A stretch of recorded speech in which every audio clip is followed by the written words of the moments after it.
All right, Saagar, what's on your radar? Well, tonight, Bernie Sanders is probably going to win the New Hampshire primary, followed closely by Pete Buttigieg. The only question for Crystal and I remains how far behind Joe Biden will be in the polls, third, fourth, fifth, as one recent poll of the Granite State recently showed. The real story out of this primary could very well be the total destruction of the vice president's campaign, and once again the solidifying of what you all know to be my new favorite hobby horse, a Bloomberg-Bernie primary.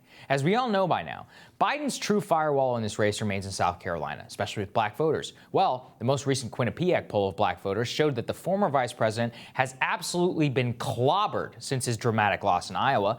Biden's fallen 22 points with black voters in a single 2-week period, with Sanders only gaining 2% of that loss.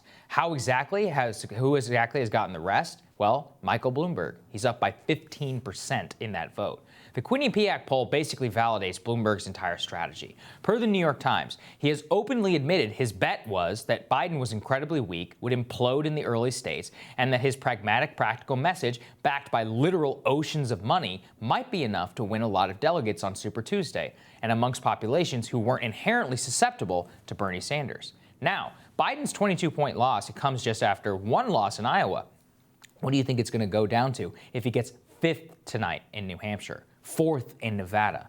Bloomberg is waiting right there in the wings, scoop up at least some of these Biden voters who can rapidly move towards him as the former vice president implodes. In the Quinnipiac poll, isn't it enough to just check this out? A new California weekly poll came out yesterday showing Biden at fifth place in the nation's most populous state, dropping 9 points in a single month. Ahead of him, well, Michael Bloomberg, of course, sitting at 13% of the vote. The thing that is even more to Bloomberg's benefit is that the candidates between him and Bernie are Buttigieg and Warren, both of whom have absolutely no support amongst voters of color.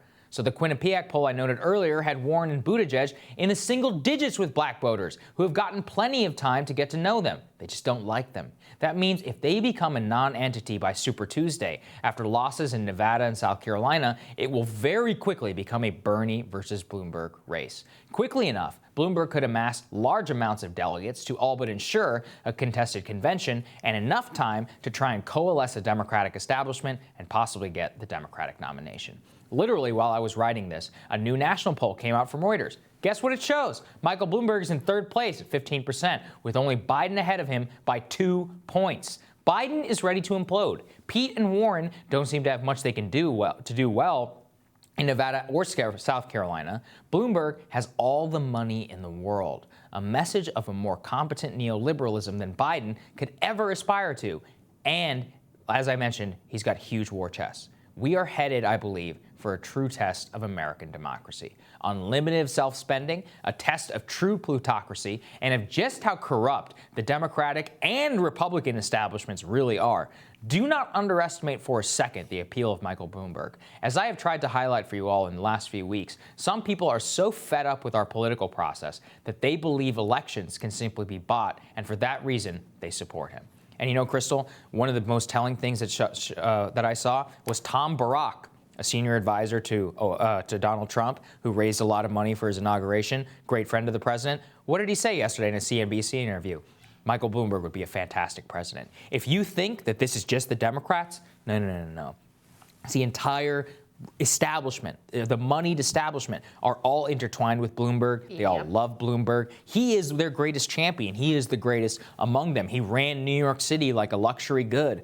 And, you know, I went back and I looked at his debates. He's pretty good. I watched a debate of him in his last mayoral race in 2009. Total attack dog. Every single thing. Punch back, punch back, punch back. There's been some reporting he may not even want to be in the debates, but I think it would be quite good for him to hit Joe Biden and to show and amplify his message of competence. And I just think we are all really sleeping on the fact that $350 million has bought him third place, 2 points just behind Joe Biden inside the margin of error, very ready for it just to become a two-person primary. It is a very sad state of affairs. Yeah. And you are absolutely right. You can see elite media, MSNBC, the quote-unquote liberal network, already turning to shill for him. I mean, Stephen Ratner, who's a regular panelist on Morning Joe, basically like part of the club there. Fundraising for him. It's on his campaign. His financial firm manages Bloomberg's money. Right. And yet he's allowed to sit on these panels and opine as if he's like a neutral observer here. And that is just playing out time after time. I mean, we saw the debate between Dr. Jason Johnson and Nina Turner where he's like, how can you say he's an oligarch? Dude owns his own media company. He has bought endorsement after endorsement. Now, what I will say, and I think your analysis is more or less right, but what I will say is that so far, that $350 million has been completely unanswered with any sort of reminder of his record. One of the things that has just come to light is a speech that he gave at the Aspen Institute in which he explained and defended his record on stop and frisk. Let's just say that I think it may be a bit problematic for some folks. He talked about how with murders and murder victims, they fit one MO. You can just take a description, Xerox it, and pass it out to all the cops. They are all male, minorities, 16 to 25. He also said, so one of the unintended consequences is people say, oh my God, you're arresting kids for marijuana that are all minorities. Yes, that's true. Why? Because we put all the cops in minority neighborhoods. How is that going to play? Especially with, his rising strength among black voters. How is it going to play when you find the young black men who were incarcerated, who had their civil rights violated in the city and put them on TV? How's that going to change the dynamic? How's it going to change the dynamic when you remind people, this is a guy who endorsed Rudy Giuliani, who endorsed George W. Bush, who enthusiastically backed the Iraq War, who still backs the Iraq War, and was a Republican until very recently. So I'm interested. And by the way, we reached out to the Bloomberg campaign in response to that, and they told us they do plan to make a statement. However, it's not yet been released. I do think it's interesting. I mean, he's flip-flopped on stop and frisk, but this is the fascinating part, which is, do black voters care?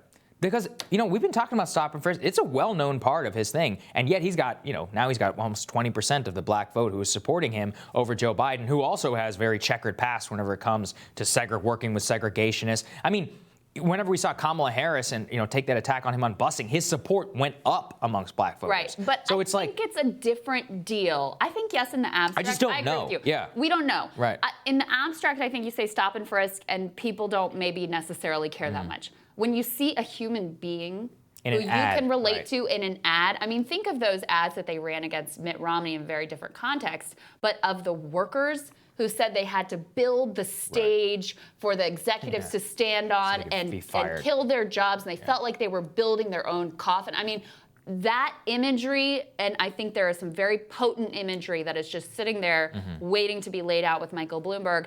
Honestly, you couldn't imagine a better foil for Bernie Sanders than a literal oligarchic plutocrat for him to run against. So of all the candidates, I think it's hard. I think it'd be hard for Bernie to win a head-to-head between Biden. I think it'd be hard for him to win a head-to-head, maybe even between Elizabeth Warren.